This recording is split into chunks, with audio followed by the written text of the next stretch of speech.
ಕೆಟ್ಟು ಹೋದೆ ಎಲ್ಲ ಗುರುವಿಗೆ ಭೆಟ್ಟಿಯಾಗಲಿಲ್ಲ. ಮನುಷ್ಯ ಜೀವನ ಅಮೂಲ್ಯವಾಗಿರುವಂಥದ್ದು. ಮನುಷ್ಯ ಜನ್ಮಾಂತರದಲ್ಲಿ ಏನಾದರೂ ಒಂದು ಸಾಧನೆಯನ್ನು ಮಾಡಲಿಕ್ಕೆ ಮನುಷ್ಯ ಜನ್ಮ ಬರುವಂಥದ್ದಾಗ್ಯದ. ತಾಯಿ ಗರ್ಭದಳು ನಾನಿರ್ದ ವೇಳೆಯೊಳ್ಳಲ್ಲಿ ಹೇಯದತಿ ಬಾಧೆಗೆ ಮನಮನೊಂದು ಪೇಸುತಿಯ ಪೇಯವನ್ನು ಬಿಟ್ಟೇತಕ್ಕಿಂತ ಪೊಡಮೆಟ್ಟಿರುವೆ. ಆಯುಷ್ಯ ಮಿಹುದರೊಳಗಾಗಿ ಕಾಯಜ ವಿರೋಧಿ ಗುರು ಶಂಭುಲಿಂಗ ನೊಲಿಸಿ ಮಾಯಿಯನ್ನು ಮೀರಿ ಭವವನ್ನೇ ಗೆಲ್ಲುವೆನೆಂಬ ಸಮುದಾಯ ಅಧಿಕಾರವೆನ್ನದು ಮರೆದೆನು ಅದಕ್ಕಿನ್ನುಪಾಯ ಅನ್ನುವಂಥ ಮಾತನ್ನು ಶ್ರೀಮನ್ ನಿಜಗುಣ ಶಿವ ಹೇಳ್ಕೊಂಬರುವಂಥವರಾಗಿದ್ದಾರೆ. ತಾಯಿ ಗರ್ಭದಲ್ಲಿ ಅಲ್ಲಿ ಕಷ್ಟವನ್ನು ಅನುಭವಿಸತಕ್ಕಂಥ ಪ್ರಸಂಗದಲ್ಲಿ ಭಗವಂತ ಈ ಗರ್ಭಕ್ಕೆ ತರಬೇಡ ಅಂತ ಭಗವಂತನಲ್ಲಿ ಪ್ರಾರ್ಥನೆಯನ್ನು ಮಾಡಿದಾಗ ಭಗವಂತ ನನ್ನದೇನೂ ಇಲ್ಲ ಇದರಲ್ಲಿ ಕೆಲಸ, ಎಲ್ಲ ನೀ ಮಾಡಿದ ಕರ್ಮಕ್ಕೆ ನೀವು ಉಣಬೇಕಾಗ್ತದೆ. ಹಾಗಾದರೆ ಈ ಕಷ್ಟದಿಂದ ನಾನು ಪಾರಾಗಬೇಕಾದ್ರೆ ಏನು ಮಾಡಬೇಕು ಅಂತ ಜೀವ ಕೇಳಿಕೊಂಡಾಗ ಪರಮಾತ್ಮನನ್ನು ಒಲಿಸ್ಕೋಬೇಕು, ನಾನು ಯಾರು ಅಂತ ತಿಳ್ಕೋಬೇಕು, ಮಾಯೆಯನ್ನು ಮೀರಬೇಕು. ಅಂದಾಗ ಮಾತ್ರ ಜ್ಞಾನದ್ವಾರ ಮೋಕ್ಷ ಆಗುವಂಥದ್ದಾಗ್ತದೆ. ಅದನ್ನು ನಾವು ತಿಳ್ಕೋಬೇಕಾಗಿತ್ತು ಅಂತಂದರೆ ಎಲ್ಲಿಗೆ ಹೋಗಬೇಕು ಅಂತ ಕೇಳಿದ್ರೆ ಗುರುವಿನ ಸಾಮೀಪ್ಯಕ್ಕೆ ನಾವು ಹೋಗಬೇಕಾಗ್ತದೆ. ಅದಕ್ಕೆ ಅನ್ನಬಸವನವರು ಹೇಳ್ತಾರೆ,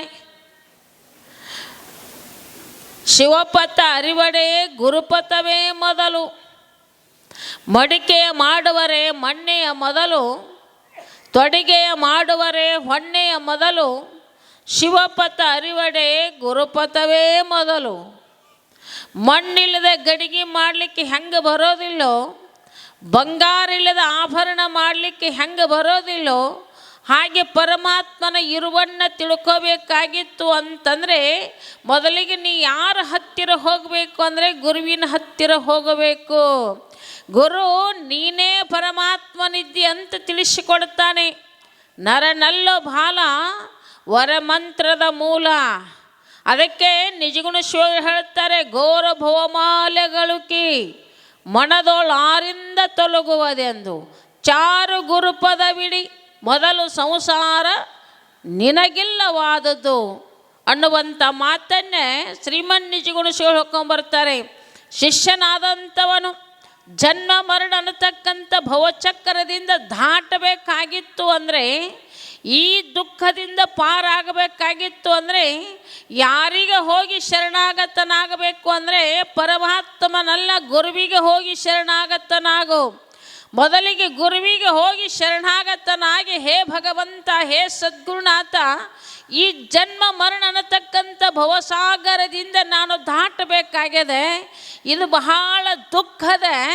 ಈ ದುಃಖದಿಂದ ಪಾರಾಗಬೇಕಾದ್ರೆ ಏನನ್ನ ಮಾಡಬೇಕು ಅಂತ ಶಿಷ್ಯನಾದಂಥವನ ಗುರುಗಳನ್ನು ಕೇಳಿದಾಗ ಗುರುಗಳು ಹೇಳ್ತಾರೆ, ಮೊದಲು ಸಂಸಾರ ನಿನಗಿಲ್ಲವಾದದ್ದು.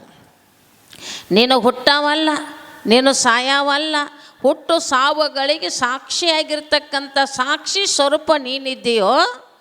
ನೀ ಬ್ರಹ್ಮಾತ್ಮಕನಾಗ್ಯದ ನಿನಗೆ ಏನಂತ, ನಾ ಹುಟ್ಟವ, ನಾ ಸಾಯವ, ನಾ ಸುಖಿ, ನಾನು ದುಃಖಿ ಅಂಥೇಳಿ ಇವೆಲ್ಲ ನಿನ್ನಲ್ಲಿ ಭ್ರಮೆಯಿಂದ ಬಂದ ವಿನಃ ನಿಜವಾಗಲು ನೀ ಹುಟ್ಟವಲ್ಲ, ಸಾಯವಲ್ಲ, ಹುಟ್ಟು ಸಾವುಗಳಿಗೆ ಸಾಕ್ಷಿಯಾಗಿರ್ತಕ್ಕಂಥ ಪರಮಾತ್ಮನ ನೀನಿದೆಯೋ, ನಿನಗೆ ಯಾಕೆ ದುಃಖ ಬರ್ತದಂತ ಹೇಳಿ ಸದ್ಗುರುನಾಥ ಉಪದೇಶ ಮಾಡುವಂಥವನಾಗ್ತಾನೆ. ಹಾಗೆ ಜನ್ಮ ಪಾವನಾಗಬೇಕಾಗಿತ್ತು ಅಂದರೆ, ಈ ಮನುಷ್ಯ ಜನ್ಮ ಪಾವನಾಗಬೇಕಾಗಿತ್ತು ಅಂದರೆ ಮೊದಲಿಗೆ ಗುರುವಿನ ಪಾದಕ್ಕೆ ಹೋಗಿ ನಮಸ್ಕಾರ ಮಾಡು. ಮುಟ್ಟಲು ಗುರುಪಾದವ ಪೂರ್ವದ ಕರ್ಮ ನಷ್ಟ ಒಪ್ಪೋದು ಧ್ಯಾನವ. ಒಂದೇ ಒಂದು ಸಲ ಗುರುವಿನ ಪಾದಕ್ಕೆ ಹಣಿ ಹಚ್ಚಿ ನಮಸ್ಕಾರ ಮಾಡಿದೆ ಅಂತಂದರೆ ಜನ್ಮ ಜನ್ಮಾಂತರದಲ್ಲಿ ಮಾಡಿರ್ತಕ್ಕಂಥ ಪಾಪ ಕಳೆದು ಹೋಗುವಂಥದ್ದಾಗ್ತದಂತ್ರಿ. ಗುರುವಿನ ಪಾದಕ್ಕೆ ಶ್ರದ್ಧೆ, ಭಕ್ತಿ, ವಿಶ್ವಾಸದಿಂದ ನಮಸ್ಕಾರವನ್ನು ಮಾಡು. ಅದರಿಂದ ನಿನ್ನ ಜನ್ಮದಲ್ಲಿ ಅಷ್ಟೇ ಅಲ್ಲ, ನಿನ್ನ ದುಃಖ ಹಿಂದಿನ ಕರ್ಮ ಸಹಿತ ನಾಶ ಆಗುವಂಥದ್ದಾಗ್ತದಂತೆ. ಅದಕ್ಕೆ ಸದ್ಗುರುವಿನ ಹತ್ತಿರ ಹೋಗು. ಅದಕ್ಕೆ ಹೇಳ್ತಾರೆ, ಗುರುವಿನ ಪಾದಕ್ಕೆ ನೀನು ಹಣೆ ಹಚ್ಚಿ ನಮಸ್ಕಾರ ಮಾಡಿದೆ ಅಂತಂದರೆ ಉರಿಯುವ ಕೆಂಡದ ಮೇಲೆ ತೃಣವ ತಂದಿರಿಸಿದರೆ ಆ ತೃಣವನ ಕೆಂಡ ನುಂಗಿದಂತೆ. ಗುರುವಿನ ಚರಣದ ಮೇಲೆ ತನುವೆಂಬ ತೃಣವನ್ನಿರಿಸಿದರೆ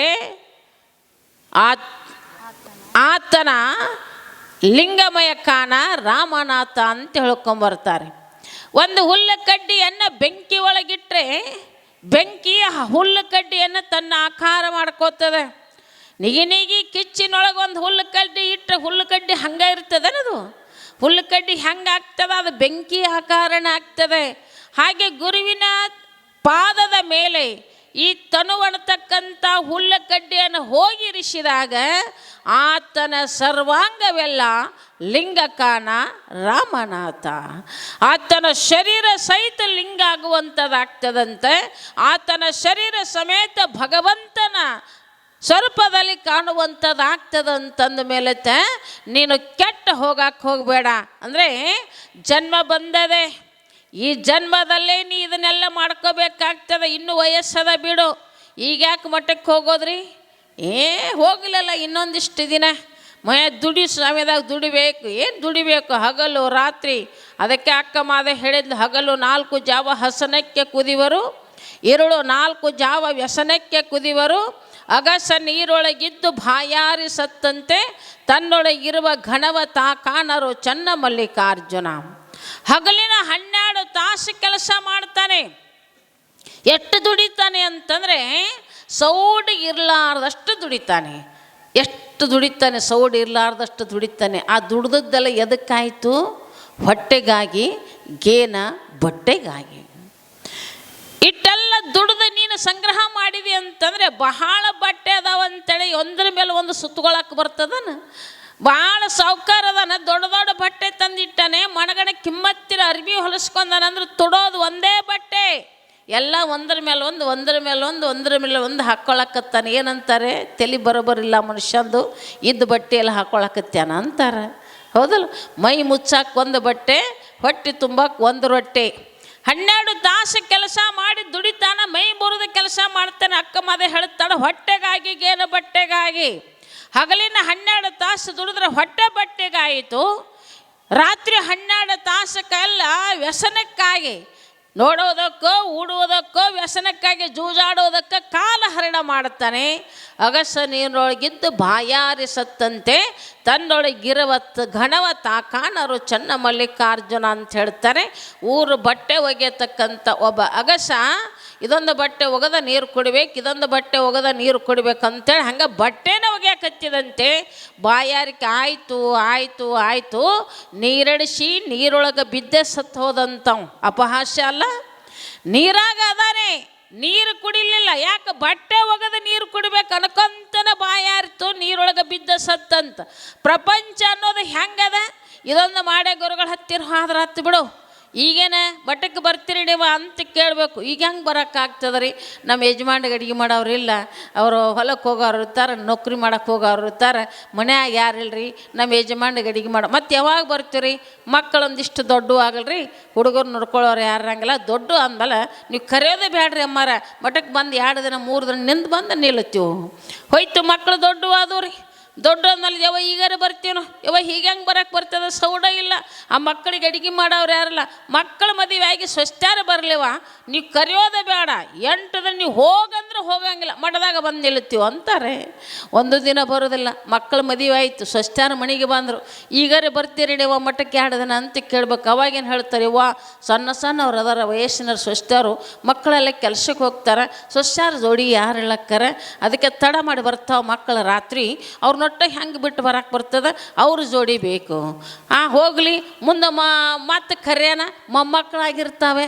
ಮೊಮ್ಮಕ್ಕಳು ಎತ್ಕೊಳ್ಳೋರು ಯಾರಂಗಿಲ್ಲವ, ಅದ್ರ ಕರ್ಕೊಂಡು ನಾವು ಕೂತ್ರಣ ಸ್ವಸ್ಥರಟ್ಟು ಹೊಟ್ಟಿಗೆ ಮಾಡಿ ಹಾಕ್ತಾರೆ. ಕೈಯಾಗ ಬಾಯಾಗ ಹುಡುಗರು ಓಡಾಡ್ತಾವೆ. ಅದಕ್ಕೆ ಅದನ್ನು ಕರ್ಕೊಂಡು ಕೊಂಡಿರ್ಬೇಕಾಗ್ತದೆ. ಬರೋವ್ರು ಯಾವಾಗ? ಮುಂದೆ ಹೋಯ್ತು, ವಯಸ್ಸಾಯಿತು, ಕಿವಿ ಅಜ್ಜಿ ಏನು ಮಾಡಕತ್ತಿ ಅಂದರೆ ತಲೆ ಅಳಿಗಾಡ್ತಿರ್ತೈತೆ, ಕಿವಿ ಕೆಡಿಸ್ತಿರಂಗಿಲ್ಲ, ಕೈಯ ನಡಕ್ತಿರ್ತಾವೆ. ಆ ಸಮಯದಾಗ ಮಠಕ್ಕೆ ಬರ್ತಾನೆ. ಯಾವ್ಯಾವ್ರು ಕರ್ಕೊಂಡು ಹೋಗಾರ ನಿಮ್ಮನ್ನು ಮಠಕ್ಕವಾಗ? ಕರ್ಕೊಂಡು ಹೋಗಕ್ಕಾಕೈತಿ, ಬರಾಕರ ಸಾಧ್ಯ ಆಕೈತಿ. ಕಣ್ಣು ಕಾಣಂಗಿಲ್ಲ, ಕಿವಿ ಕೇಳಿಸಂಗಿಲ್ಲ, ಮತ್ತೊಂದು ಮಾತಾಡಕ್ಕೆ ಬರಂಗಿಲ್ಲ. ನಾವೊಂದು ಅನ್ಬೇಕು, ಅವ್ರೊಂದು ಅನ್ಬೇಕು. ಯಾಕೆ ಕಿವಿನೇ ಕೇಳಿಸ್ತಿರಂಗಿಲ್ಲ. ಜೋರು ಏನಾರ ಮಾತಾಡಕ್ಕೆ ಹೋದ್ರೆ ಬೇಯ್ದೆನ್ನ ಅವನು ಮಂದಿರ್ತೈತೆ. ಆ ಟೈಮ್ದಾಗ ಏನು ಮಾಡೋಕ್ಕೆ ಸಾಧ್ಯ ಅದ? ಅದೆಲ್ಲ ಬರೋಕ್ಕಿಂತ ಮೊದಲು ನೀ ಏನು ಮಾಡು, ಗುರುವಿನ ಹತ್ತಿರ ಹೋಗೋ. ಕೆಟ್ಟು ಹೋದೆಯಲ್ಲ, ಜೀವನ ವ್ಯರ್ಥ ಪ್ರಪಂಚದಲ್ಲಿ ಹೋಯ್ತಲ್ಲ, ಗುರುವಿಗೆ ಭೇಟಿ ಆಗಲಿಲ್ಲ. ಗುರುನಾಥಗ ಭೇಟಿ ಆದಿ ಅಂತಂದರೆ ನಿನ್ನ ಜೀವನ ಪಾವನ ಆಗುವಂಥದ್ದಾಗ್ತದ. ಪಾವನ ಮಾಡಿಕೊಳ್ಳತಕ್ಕಂಥ ಸದ್ಗುರುವಿನ ಹತ್ತಿರ ಹೋಗಿ ಈ ಜೀವನ ಪಾವನ ಮಾಡಿಕೊಳ್ಳೋಣ ಅಂತ ಹೇಳ್ತಾ ನಾನು ವಾಗರ ಪುಷ್ಪನ ಸದ್ಗುರು ಚರಣ ಕರ್ಪಿಸಿ ಮುಕ್ತಾಯ ಮಾಡುತ್ತೇನೆ. ಓಂ ತತ್ಸತ್.